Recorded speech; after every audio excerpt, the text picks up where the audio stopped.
Big TV భక్తి సమాచారం WhatsApp ఛానల్లో జాయిన్ అవ్వండి. అన్ని విశేషాలు ఎప్పటికప్పుడు తెలుసుకోండి.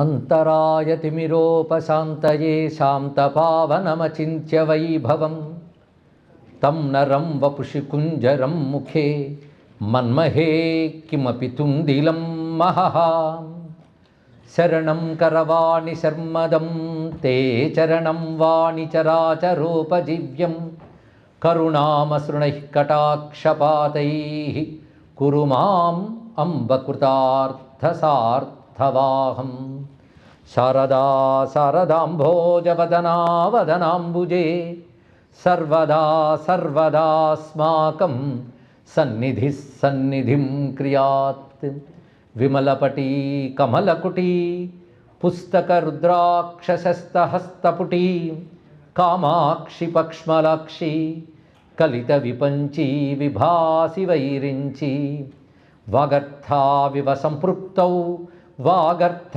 ప్రతిపత్తయే జగతః పితరౌ వందే పార్వతీ పరమేశ్వరౌ గురవే సర్వలోకానాం భిషజే భవరోగిణాం నిధయే సర్వవిద్యానాం దక్షిణామూర్తయే నమః నారాయణ సమారంభాం వ్యాసశంకరమధ్యమాం అస్మదాచార్యపర్యంతాం వందే గురుపరంపరాం కుండలి కుమారి కుటిలే చండి చరాచర సవిత్రి చాముండే గుణిని గుహారణి గుహ్యే గురుమూర్తే త్వాం నమామి కామాక్షి గురుమూర్తే త్వాం నమామి కామాక్షి శివాయ గురవే నమః శివాయ గురవే నమః శివాయ గురవే నమః శ్రీమాత్రే నమః శ్రీమాత్రే నమః శ్రీమాత్రే నమః శ్రీ విష్ణురూపాయ నమః శివాయ నమో మహద్భ్యో ఋషిభ్యో గురుభ్యో నమః. ఈ కార్యక్రమం ఈసారి శివశక్తి సందర్శనం అనే పేరుతో జరుగుతున్నది. శివశక్తి అనగానే మనకు శివుడు శక్తి అనిపిస్తుంది. శివుని యొక్క శక్తి రెండు మాటలు అనుకోవచ్చు. శివుని యొక్క శక్తి, శివుడు శక్తి. శివుని యొక్క శక్తి అంటే ఒకటే అని తెలుస్తున్నది. శివుడు శక్తి అంటే రెండు అనిపిస్తుంది. అంటే రెండుగా కనిపిస్తున్నా ఒకటే అనిపించేదే శివశక్తి తత్వము. దాన్ని మనం తెలుసుకునే ప్రయత్నం చేస్తున్నాం. ఒక విధంగా ఇది ఒక ప్రవచనం అనుకోకుండా మనందరం చేసుకొని ఒక ఉపాసన, శివశక్తి సమారాధన అని తెలుసుకోవాలి. ఎందుకంటే పవిత్రమైన పూర్ణిమ ఘడియల్లో, పావనమైన ఆషాఢ మాసంలో మనం ఈ శివశక్తి అర్చన చేసుకోబోతున్నాం. ఈ అర్చన శివ కళ్యాణోత్సవంతో హిందూ టెంపుల్లో సంపూర్ణం కాబోతున్నది. అయితే శివశక్తి అనే మాట చాలా ప్రసిద్ధిగా సనాతన ధర్మంలో వాడబడుతున్నది. ఆ మధ్య కొంతకాలం క్రితం భారతదేశం విజయవంతంగా ప్రయోగించినటువంటి అంతరిక్ష నౌక చంద్రమండలంలో చంద్రయాన్ అడుగు వేసినప్పుడు ఆ గుర్తుని సంస్కారం కలిగిన, సంస్కృతి తెలిసిన మహానుభావుడు శివశక్తి అని పేరు పెట్టాడు. గుర్తుంది కదా. చాలా విశేషమైన అంశం. అసలు ఈ శివశక్తి గురించి మాట్లాడితే శివశక్తి శివశక్తి అనుకుంటేనే ఒక మహామంత్రం అండి. చిన్న విషయం కాదు ఇక్కడ. అసలు ఈ శివశక్తి తత్వం గురించి తంత్రశాస్త్రం చాలా విషయాలు చెప్తుంది. తంత్రశాస్త్రం అంటే కొంత అవగాహన అందరికి ఉండవచ్చు. ఉపాసనా శాస్త్రం అంటారు దాన్ని. ఉపాసించడానికి తీసుకునే తంత్రం. అందులో తాత్వికత కూడా ఉంటుంది. సత్యదర్శనం అంటారు. తాత్వికత అంటే సత్యం ఏదో అది చూపిస్తుంది. ఈ సత్యం గురించి చెప్పేటప్పుడు తంత్రములు శివశక్తి గురించి అనేక విషయములు చూపిస్తూ శివశక్తులను బహురూపాలతో ఉపాసించడం అనే పద్ధతి ఒకటి చూపిస్తున్నది. ఉపాసన ప్రక్రియలో శివశక్తి ఉపాసన బహురూపాలతో ఉంటుంది. ప్రసిద్ధిగా మన తెలుగు, తమిళ ఇత్యాదులకు తెలిసింది శ్రీ విద్య కనుక శ్రీ విద్య అమ్మవారి ఉపాసన ప్రక్రియలో ఒకటి. అలాంటివి ఇంకా చాలా ఉన్నాయి. కాళీ, తార ఇత్యాదులన్నీ కూడా. అయితే మనం అనేక ఉపాసనలు చేసేయాలి, అనేక చేసినట్టు ఆత్రం కానీ ప్రమాదకరం కూడా.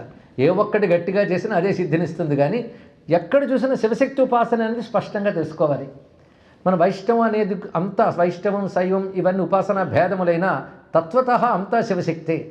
ఈ శివశక్తి గురించి వేదములు మొదలుకొని ఏ శాస్త్రాలు ఎలా చెప్తున్నాయో చెప్పుకునే ప్రయత్నమే ఈ 5 పూటల ప్రవచనం యొక్క ప్రధాన ఉద్దేశం. ఇది ఒక విస్తారమైన సముద్రం అంతటిది. అయినప్పటికీ వారిని శరణు వేడి వారి కృపతో వారి గురించి పలకమని వారినే ప్రార్థిస్తూ చెప్పుకుంటున్నాం. ఇక్కడ శివశక్తి అనేటువంటి మాట మనకి వినగానే ప్రతి వారికి కొంచెం సాధన ఉన్న వాళ్ళకి గుర్తొచ్చే శ్లోకం ఒకటి ఉంది. సౌందర్యలహరిలో ప్రథమ శ్లోకం, శివశక్త్యాయుక్తో యది భవతి శక్త ప్రభవితుం నచేదేవం దేవో నఖలు కుశల స్పందితుమపి అతస్వాం ఆరాధ్యాం హరిహర విరించాదిభిరపి ప్రణంతుం స్తోతుం వా కథమకృతపుణ్య ప్రభవతి. ఇది ప్రథమ శ్లోకం. ఈ శ్లోకంలోని శంకర భగవత్పాదుల వారు సమగ్రమైన తత్వం చెప్పారనిపిస్తుంది. దాన్ని వ్యాఖ్యానించుకుంటూ వెళితే శివశక్తి సందర్శనం అక్కడే సాక్షాత్కరిస్తుంటుంది. అయితే భగవత్పాదుల వారు 2 లహరులు మనకు ప్రసాదించారు. ఏమిటో మీ అందరికీ తెలుసు. ఒకటి సౌందర్య లహరి, ఇంకోటి శివానంద లహరి. మీరు గమనించితే శివానంద లహరి ముందు శివ అనే శబ్దం పెట్టారు, సౌందర్య లహరి ముందు మాత్రం ఏ పేరు పెట్టలేదు. అది శివ ఆనందము అని తెలుస్తుంది, మామూలు ఆనందం కాదని. మరి సౌందర్య లహరి అన్నప్పుడు లలితా సౌందర్య లహరి అని పెడితే పని లలితమ్మది అనుకుంటాం. అలా కాకుండా సౌందర్య లహరి అని అక్కడ పెట్టారు, ఇక్కడ మాత్రం శివానంద లహరి అని పేరు పెట్టారు. ఈ 2 లహరులు కలుపుకుంటే శంకరులు హృదయం మనకు బాగా అర్థమైపోతుంది. ఒకటి ఆనందం, ఇంకోటి సౌందర్యం. అదే కదా రెండిట్లో కనబడుతున్నది. లహరి అనేది రెండిట్లోని సామాన్యంగా ఉండేటువంటి అంశమే. కనుక ఆనందము సౌందర్యము ఈ రెండింటి గురించి వివేచన చేయమన్నారు. ఆ మాటలే ఒక వాక్యాలు ఇచ్చేశారు, కేవలం శీర్షిక మాత్రమే కాదు ఆలోచిస్తే. అయితే ఏ ఆనందం ఏదో ఆనందం అనుకోకుండా ఆనందం స్పష్టం చేశారు. శివానందం అనేటువంటి మాట, శివానందం ఒకటి ఉంది అంటే శివుని యొక్క ఆనందం కాదు, శివుడే ఆనందం అని అర్థం తెలుసుకోవాలి. ఇక్కడ ఆనందమే శివతత్వం. ఏ ఆనందం? మళ్ళీ శివానందం. మామూలు ఆనందాలు చాలా చాలా ఉంటాయి.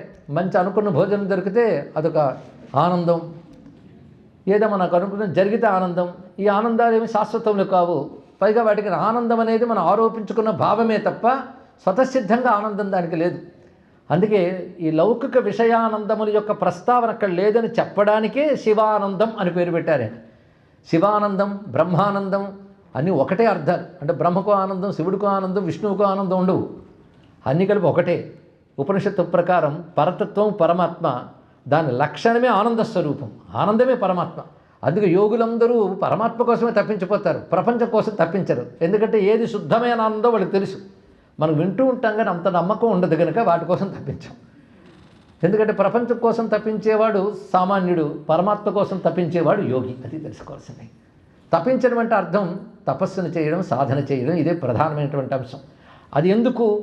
ఆయన పొందాలని, పరమాత్మ ఆనందాన్ని పొందడం కోసం. ఆ ఆనందానికి ఉన్న లక్షణం ఏంటంటే శాశ్వతత్వం ఒకటి, చైతన్యం ఒకటి. ఈ 2 ప్రధానం. అందుకే ఆ ఆనందానికి 2 లక్షణాలు, సత్ చిత్. సచ్చిదానందం అంటాం ఇక్కడ. ఆనందో బ్రహ్మేత వ్యజానాత్మను ఉపనిషత్తే చెప్తుంది. కానీ బ్రహ్మం అనగానే ఆనందమే, మరొకట్లేదు. మిగిలిన ఆనందాల లోకానందాలు చాలా చాలా ఉన్నాయని తైత్తరీయ ఉపనిషత్తు ప్రస్తావన చేస్తూనే ఉన్నది. అవి మనుష్యానందం మొదలుకొని గంధర్వానందం, మనుష్య గంధర్వానందం, దేవానందం, అజానజ దేవానందం, ఇలా చెప్తూ బ్రహ్మలోకానందం వరకు చెప్పి ఇవి వివిధ లోకానందాలు. ఈ లోకానందాలు ఈ లోకం కంటే ఆ లోక ఆనందాలు కొంచెం పెద్దవి, అంతేగాని పరిపూర్ణాలు కావు. ఇవన్నీ వస్తూ పోతూ ఉండేవే. వీటన్నిటికీ అతీతమై వీటన్నిటిని తనలో కలుపుకుంటూ వీటిని మించిపోయిన ఒక ఆనందం ఉంది. అది వీటన్నిటిలో ఉన్నది అదే, వీటిని మించినది అదే. కనుక అన్ని లోకాల్లో ఉన్న ఆనందము, దాన్ని మించిపోయిన ఆనందం కలిపి ఒకటే. ఆ ఆనందం పేరే బ్రహ్మానందం అన్నారు. బ్రహ్మము అంటే అన్నిటికంటే ఉత్కృష్టమైనది అని అర్థం. అదే తీసుకోవాలి ఇక్కడ. బ్రహ్మ దేవుడి ఆనందం, శివుడు అనబడే దేవుడి ఆనందం, విష్ణువు అనబడే దేవుడి ఆనందం కాదు. ఇక్కడ బ్రహ్మము ఆనంద స్వరూపము, అది శివం గనక శివానందం. శివశబ్దానికి అర్థం ఉపనిషత్తుల్లోనే ప్రతిపాదింపబడుతోంది. మన ఉపనిషత్తులతోనే ప్రారంభిస్తున్న అదృష్టవశాత్తు. ఎందుకంటే ఉపనిషత్తత్వాన్ని భూమికి ప్రసాదించడం కోసం, వాటి పరమార్థాన్ని వివరించడం కోసం పూనుకున్న ఆదిశంకర భగవత్పాదుల వారి యొక్క శ్లోకంతోనే ప్రారంభించాం కనుక ఉపనిషత్తు ప్రారంభించినట్లే. ఉపనిషత్తుల్లోని శివశక్తుల గురించి చాలా చక్కగా చెప్పబడుతున్నది. శివశక్తి విద్య ఉపనిషద్ విద్య. ఇది గుర్తుపెట్టుకుని ఉపనిషద్ విచారణయే శివశక్తిలో మనకు కనబడుతూ ఉంటుంది. అందుకు ఉపనిషత్ ప్రతిపాద్యమైనటువంటి తత్వంలో కూడాను శివశబ్దం అనేక మార్లు వాడబడుతున్నది. ప్రధానంగా మాండిక్యోపనిషత్తులో కూడా అదే చెప్పబడుతున్నది. శివం అనే మాట అంత చక్కగా ఉన్నది. ఒక పెద్ద ఒక మాట చెప్పారు, వేదాల్ని గోవుతో పోలిస్తే ఉపనిషత్తులను పొదుగుతో పోల్చవచ్చు, దాని నుంచి వచ్చే క్షీరమే శివతత్వం అని చెప్పారు ఇక్కడ. అందుకే వేదసారం శివతత్వం. అందుకే వేదము యొక్క హృదయంలో శివనామం చెప్పబడుతూ పంచాక్షరి మహామంత్రం వేద హృదయమైన యజుర్వేదంలోని 11 అనువాకాల రుద్రం మధ్యలో ఉంది ఇక్కడ. అందుకే అటువంటి పంచాక్షరి స్వరూపంగా శివతత్వం ప్రతిపాదింపబడుతూ శివ అనే మాటకి లెక్కలేని అర్థాలు ఉన్నాయి శాస్త్రంలో. ముందు శివ తెలిస్తే కదా తర్వాత శక్తి తెలుస్తుంది. For more videos like this, subscribe Big TV channel.